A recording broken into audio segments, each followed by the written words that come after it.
What is good, y'all? The RealmBreakers here with Spike Nation. It's good.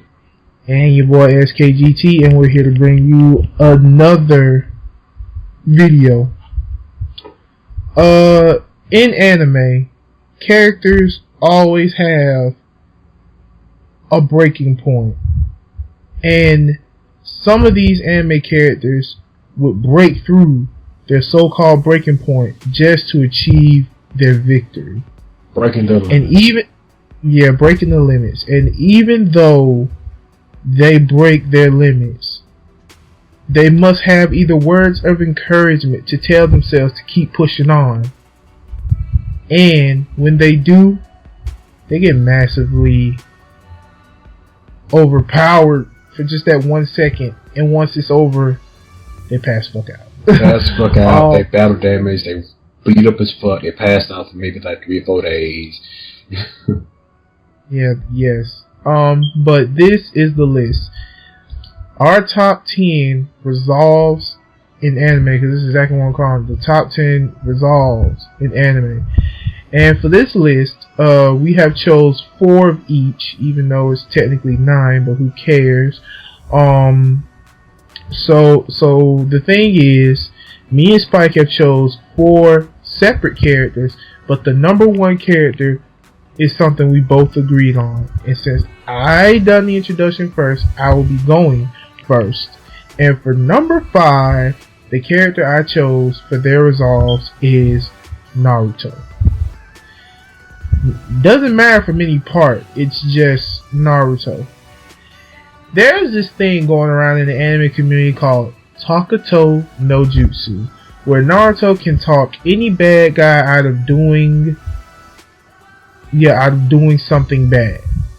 But the main thing I like is when he keeps saying, well, okay, like that one fight he had with Pain, stop telling me to give up on not giving up. And of such he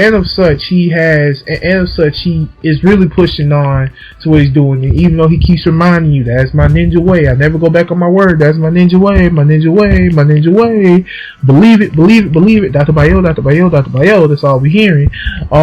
It's not really a problem, and yeah, it's a slogan. And yeah, I like how every time Naruto has like a resolve, and when he's ready to fight, and even though he is in mostly dire situations all the time, he would literally tell himself, I have to keep going. Whether it's for Sasuke or whether it's for his ninja way, he has to keep going. So this is why Naruto gets my number 5 spot. My number 5 will have to be Ed from Fullmetal Alchemist. Ed was always that type of guy to where he'll tell you how he feels, and he won't give a fuck how you feel about it. He's a blunt character, and you know he has love for his family. He has love for the people that he cares about, people, his friends and stuff like that. So, and I think my favorite line had to be when him and Al were first trying to bring their mom back to life, and when his leg was gone and his arm was gone, he did that one last speech, and that one last transmutation circle was just, he's my little brother. He's like my brother. He said, take whatever you want, take my head, take my eyes, take whatever you want, take my brain, I don't care. He's my little brother. He's all I have left. Man, episode 1 had to be the first time, one of the first times in anime I actually cried, because it lets you know that as uptight as Ed was, to a degree, he did care about, But yeah, that's my number 5, Ed. Number 4, we have to go to Yu Saito from the anime Bento. I know. Bento? Ain't that food? Yes. Bento is food. And Bento is an anime about people fighting over food. Literally beating the brakes off of each other just to get some food. Is the food free? No. If you got that money, And if you got them hands, then you better start fighting for that food. But these foods are discount bento boxes. And you, Saito, the reason why I put him as number 4 is because he was the new guy. He got introduced to this world and he doesn't know what's going on. He doesn't know who he should side with. He doesn't know who he should talk to. He doesn't know how things work in the world of bento. And you, Saito, even though he is the comic character where he is always caught in these perverted incidents and where he's always looked strangely in the public's eye, that one speech where towards the end he is fighting those twins, Orpheus, where he is fighting those twins, and the reason why he said this speech was because the twins were so overpowered that nobody would dare to fight them. And the main reason why people love the world of bento is for the competition, the drive, the adrenaline of fighting. And there was this guy whose code name was Hercules. They were so overpowered that they decided not to fight. And they were like, go ahead and get your food, it's over. And once they get their food, it's like, it's ridiculous. Basically with them, they were so overpowered that they fought everybody, beat everybody, and that was when Hercules was like, well, the idea is, let's not fight them. Let them go ahead and get their food. As soon as they get their food, then we start fighting. And that really made them sad because, like I said, the world of bento, they love the competition, they love the drive, they love the adrenaline. And that was when Saito, who was there, he was like, it doesn't matter how strong they are, they're like nails and wood. If that stingy nail wants to stick out, I'm gonna be the hammer to smash them down to our size. And that right there was a very good inspirational, because it shows like no matter how powerful you are, there's gonna be someone who's better than you. That's just how the world works. No matter how powerful you are, there's just gonna be someone who is better than you. And that's just how the world works. Because if you manage to get to the top and you beat everyone who you think is better than you, then there's nothing else for you to do. That's boredom. But yeah, number 4 will have to go to Saito Yu from Bento. For me, results would have to be Ichigo. And when he fought Grimmjow for the 3rd time,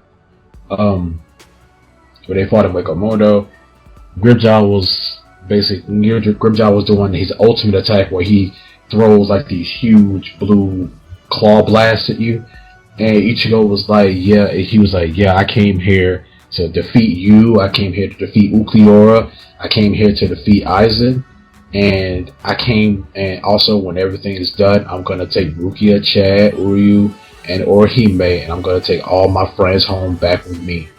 And that made me like Ichigo even more. He's always that character to find that inner strength. You know, he always found it on his own. He never has to call his hollow or call his, he never had to call. He called his inner power on his own. He took his inner power on his own. So that one speech just it made me root for him even more. As much as I love Grimmjow, it made me root for him, even more. So yeah, that's my number. That's my number 3. No, it's your number 4. But my number 3 for me, it's kind of cheating, but I don't care. Number 3 would have to go to the Bronze Saints from Saint Seiya. The Bronze Saints from Saint Seiya. Here's the formula for Saint Seiya. You're bronze, silver, gold. Well, gold/surplus. You're bronze, silver, gold, and then there's the God clause. And since bronze are at the lowest of low, they are somewhat the weakest. But Seiya and his friends Shiryu, Hyoga, Shun, and Ikki they all have this resolve, because there was one arc where they had to fight the Gold Saints to get to I think it was the Pope, and talk to them about, hey, you need to do something because Athena's gonna die and things like that. But they have to go up against these overpowered Gold Saints. And yes, these Gold Saints are overpowered. Like, these Gold Saints are so strong. Like, they are so freaking strong. So, but the thing is, every time they're knocked down, they get right back up. It doesn't matter what you say. We have to keep fighting. We have to fight for Athena's sake. I fight for Athena's sake. That's all I hear from Seiya. I fight for Athena's sake. I have to do this. I am a saint. That's the thing of a saint, to protect Athena. You gold warriors, I don't get why you're fighting. We are all supposed to be on the same side. We fight for Athena. We don't fight for anything else. We fight for Athena. And with that, the speech is just each and every speech, like each and every saint had a speech like that. And apparently the wheel goes on to Saint Seiya Omega, because Saint Seiya Omega, then freaking Koga, the main character of that, he's saying the same stuff. You have to keep fighting. No matter how strong you are, you have to keep fighting. We have to keep fighting. Even though it looks like there is no chance in hell you can win, but he just keeps saying, we have to keep fighting. We have to keep fighting. And that's why number 3 should have to go to the Bronze Saints from Saint Seiya. My number 3 would have to be Mushra from Shinzo. And I know it's old school, but it's one of my favorite animes that I always grew up with. But Mushra was always that hot-headed kid. He always had, to me, he always had that same personality as, Ed from Full Metal, but he was always just that awesome character. He had different forms. He went from being a kid to his second form being like this badass, Phoenix dude. And the final episode of season 2, where he was like this, he was like his ultimate form. He was his angel form. His friends were inspiring him to get back up and saying, "You can do it," and there's always a tomorrow, and nothing, the darkness will never win, and there's always some way to win. There's always something to do. There's always something that'll help you. And it helped Mushra believe in himself, and it helped Mushra be able to get up and fight for himself. And after that, he became like a whole new character. He was still like his kiddie self, but at the same time, he was a lot more. He was smarter, if you get my drift. But yeah, that's for me, my boy Mushra from Shinzo. Number 2 will have to go to my boy, like one of my favorite characters of all time. Have to go to Lelouch v. Britannia. I know what you guys are thinking. He hasn't really said anything of where he has a resolve. I mean, most of the things he do, it's already been in his grand scheme of things. Well, I'm going to have to disagree with you on that. Lelouch, the reason why he's on this list is because when he went to C's world and he met his father and his mother, that one speech he said, because remember, this was all for the sake of making a perfect world for his sister and finding the person who killed his mother. He finally runs into his mother, trying to find out that his mother's death was the plan, the grand scheme of all things from his father, Charles V. Britannia. And even though what Charles V. Britannia wants the world to do, he wants the world to supposedly stand still. He doesn't want change. He doesn't want evolution. He doesn't want no kind of power such as that. He wants the world to stand still. And Lelouch, and the reason why Charles Britannia wants the world to stand still, because he believes that that is the guidance to a perfect world. But it's not. And therefore Lelouch said a speech such as pushing a good deed upon someone isn't the same no, pushing a good deed on someone is the same as an evil act. Because you're pushing a good deed on someone and you want them to do this, and if you say no, you either get upset or you contradict them for what they do, and that is an evil act. And thus with Lelouch, when he finally looked up to the heavens and used his Gios and told supposedly God what he needed to do, defeating an immortal such as Charles V. Britannia and his mother, Lelouch did get a resolve. His new resolve was to become the enemy that everybody hated. Therefore, once that enemy is dead, then the world will be truly perfect and they can move on to a better life.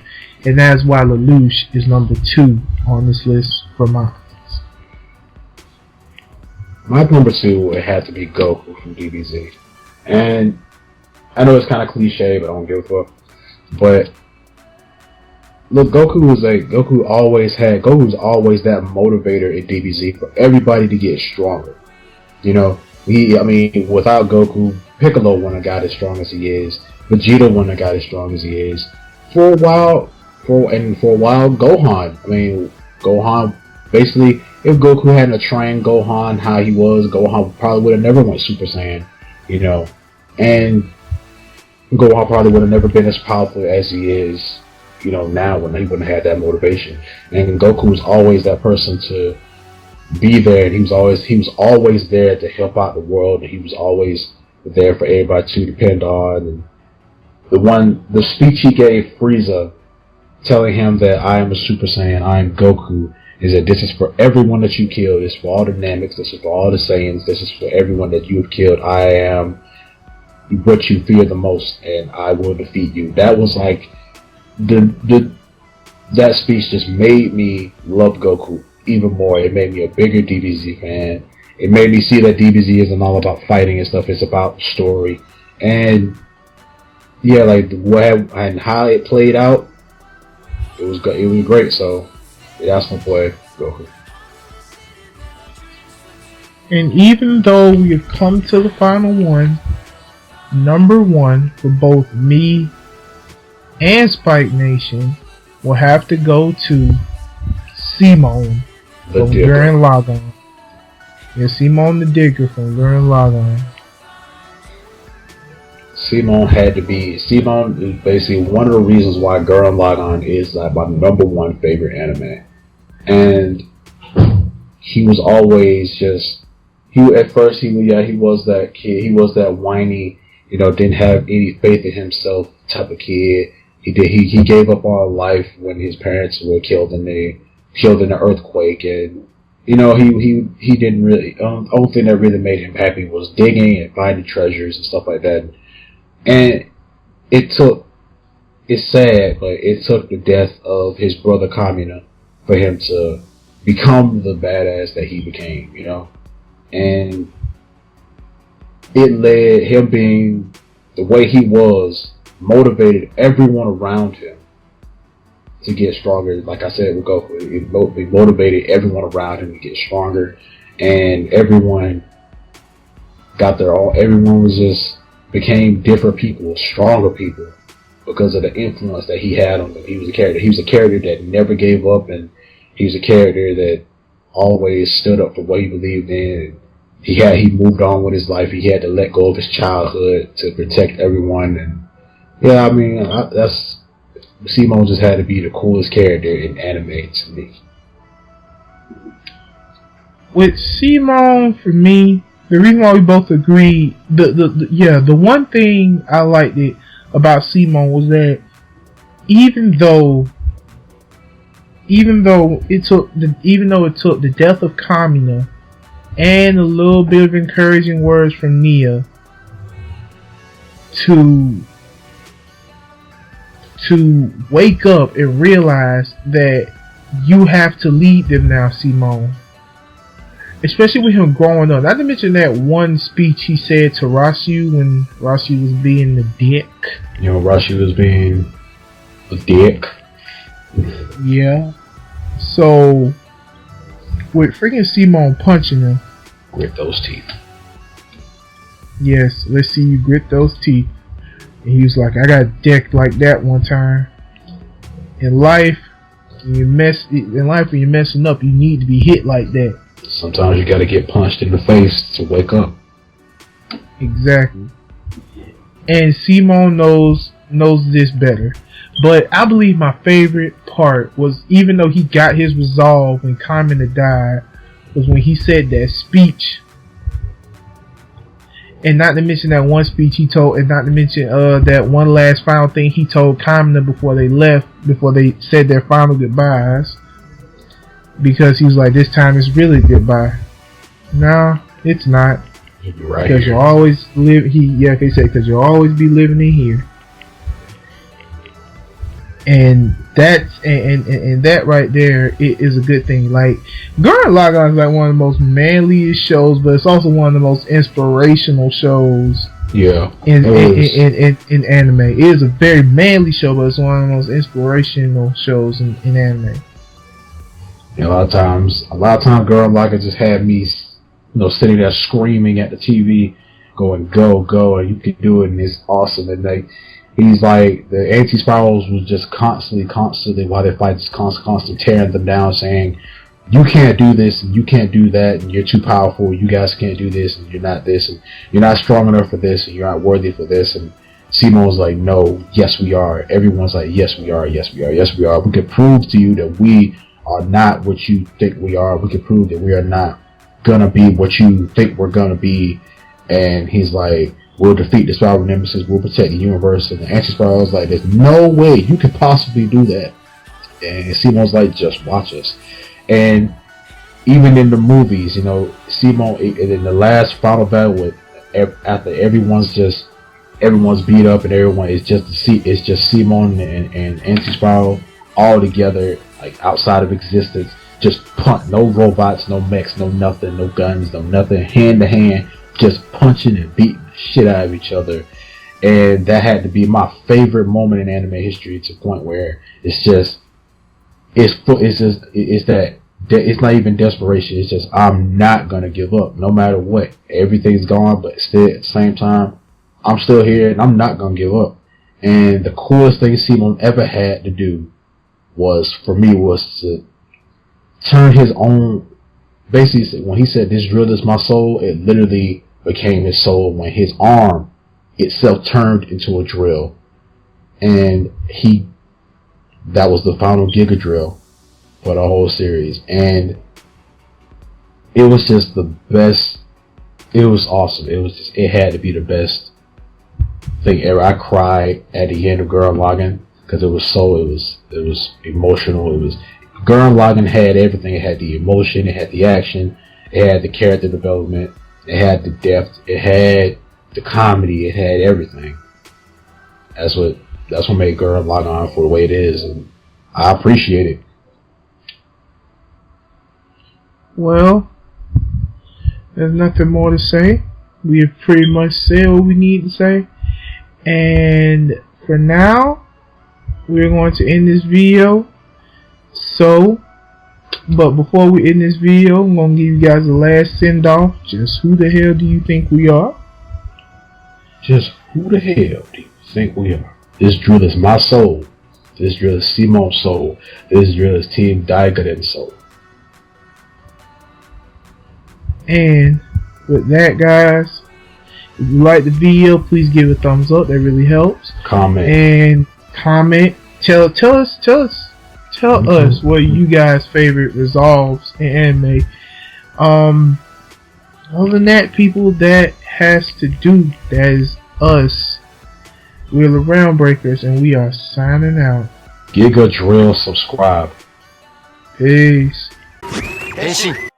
Turn it up.